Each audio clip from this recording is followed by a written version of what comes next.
tatanong ko lang po yung tungkol sa subdivision na lupa na kinukuha ko po dito sa subdivision.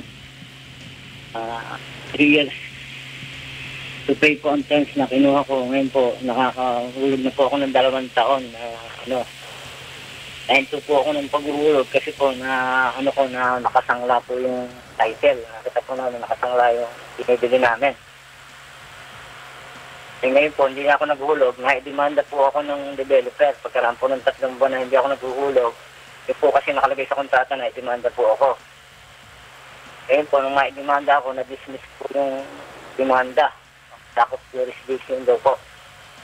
Ito po ang resulta. Dinala po namin sa HLURB yung demanda. Na-dismiss din po yung demanda ko sa HLURB kasi po, premature pa rin po. Hindi naman daw po napo-foreclose pa. Eh ngayon po, pagkaraan po ng ilang taon, mga 5 taon po ata, 7 taon. Eh, naidasyon na po yung property na binibili ko. Meron na pong pumapasok na broker na gustong maningil sa amin. Eh, ano po bang dapat namin gawin doon?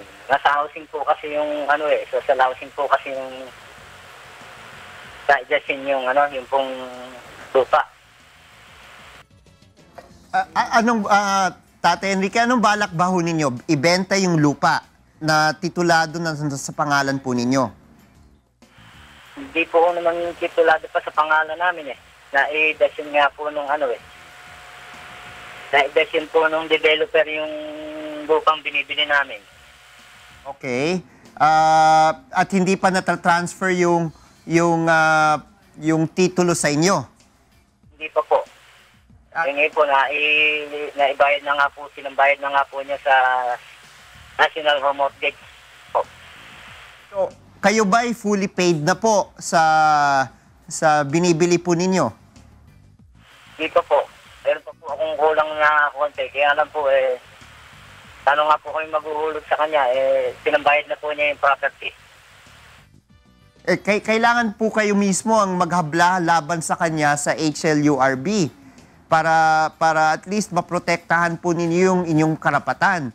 Ano nangyari po sa HLURB?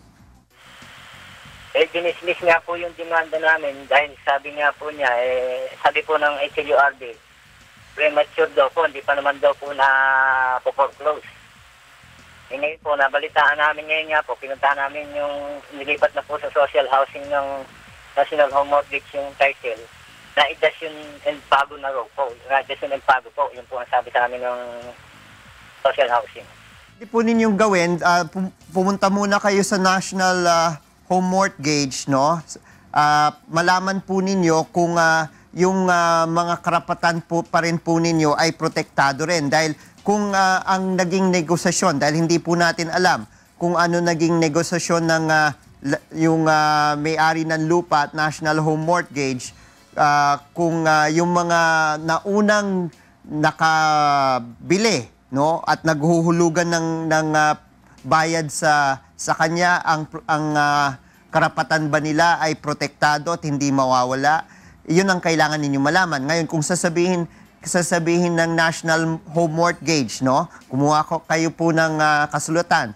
Kung sasabihin ng National Home Mortgage, wala na kayong karapatan na kunin yung binibili ninyong lupa, doon pwede ninyong kasuhan ngayon at ipakita sa HLURB na may karapatan na kayong ihabla itong taong nagbebenta ng lupa sa inyo.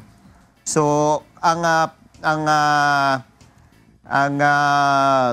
payo ko po, pumunta po kayo sa National Home Mortgage. Kung doon niya sinanla yung lupa, tanungin ninyo kung yung karapatan ng mga namimili protektado ba, no, sa kanyang ginawa sa pagsasanla ng lupa. Maraming salamat po. Okay, maraming salamat, Tatay Enrique.